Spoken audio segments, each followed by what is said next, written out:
Interview berbasis Human Design membuka pintu pikiran bawah sadar calon karyawan.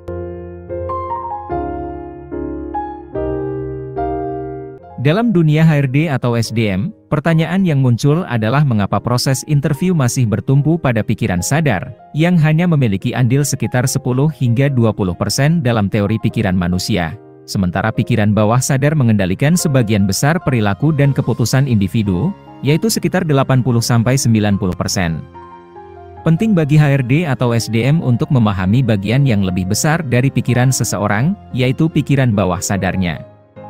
Namun, mengajak calon karyawan masuk ke dalam kondisi gelombang otak bawah sadar atau trance melalui hipnoterapi bukanlah solusi praktis atau mungkin dilakukan dalam konteks interview tradisional.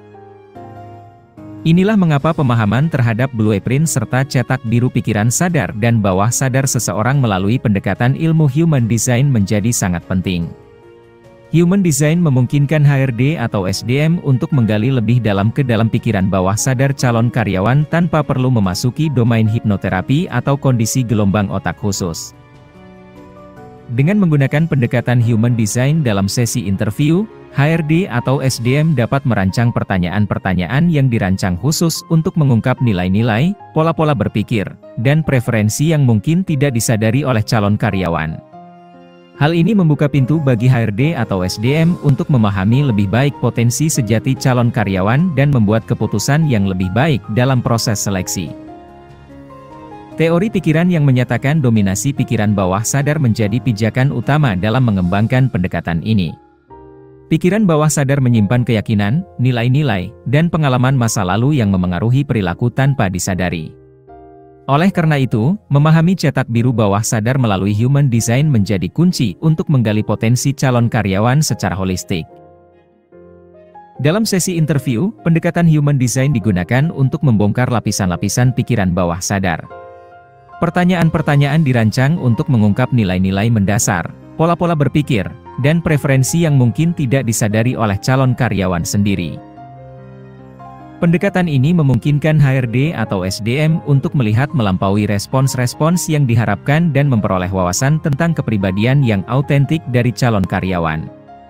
Bagaimana mereka merespon tekanan, bagaimana adaptasi mereka terhadap perubahan, dan faktor-faktor apa yang secara intrinsik memotivasi mereka adalah beberapa hal yang terungkap melalui pendekatan Human Design ini. Dengan pemahaman yang lebih mendalam tentang cetak biru bawah sadar, HRD atau SDM dapat merancang program pengembangan SDM yang lebih terarah. Ini melibatkan pembinaan yang lebih personal, penempatan yang lebih akurat, dan strategi manajemen yang menghargai keunikan dan potensi yang muncul dari pikiran bawah sadar. Interview berbasis Human Design bukan hanya tentang menemukan karyawan yang tepat untuk pekerjaan tertentu, tetapi juga tentang membangun tim yang kuat dan terinspirasi. Pemahaman mendalam tentang pikiran bawah sadar menciptakan dasar yang kokoh untuk pengembangan individu dan pertumbuhan kolektif dalam organisasi. Case study, membangun tim sales marketing manager dengan pendekatan Human Design. Perusahaan XYZ, sebuah perusahaan yang berkembang pesat di bidang teknologi, sedang dalam tahap mencari seorang sales marketing manager yang berkualitas untuk memimpin tim pemasaran dan penjualan mereka. Tim HRD atau SDM perusahaan menyadari bahwa untuk memastikan kesuksesan dalam peran ini, mereka perlu memahami lebih dalam tidak hanya keterampilan dan pengalaman calon karyawan, tetapi juga karakter dan potensi sejati mereka. Tim HRD atau SDM memutuskan untuk menggunakan pendekatan Human Design dalam proses interview untuk mengidentifikasi kandidat yang sesuai dengan posisi Sales Marketing Manager. Mereka memahami bahwa Human Design dapat memberikan wawasan yang mendalam tentang karakteristik energetik seseorang, termasuk bakat alaminya dalam bidang penjualan dan pemasaran. Kandidat pertama, David, memiliki pengalaman yang solid dalam bidang penjualan dan pemasaran. Namun, saat analisis Human Design dilakukan, tim HRD atau SDM menemukan bahwa David tidak memiliki gate penjualan yaitu gate 26 dan gate pemasaran yaitu gate 44 yang aktif dalam bagian Human Design David. Hal ini mengindikasikan bahwa secara energetik, David mungkin tidak memiliki bakat alami atau kecenderungan yang kuat dalam kedua bidang tersebut.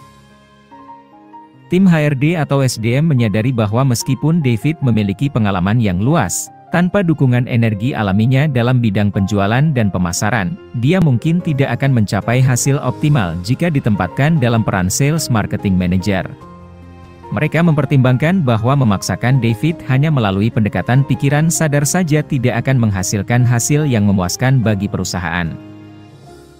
Kandidat kedua, Sarah, juga memiliki pengalaman yang solid dalam bidang penjualan dan pemasaran. Analisis Human Design menunjukkan bahwa Sarah memiliki gate penjualan atau gate 26 dan gate pemasaran atau gate 44 yang aktif.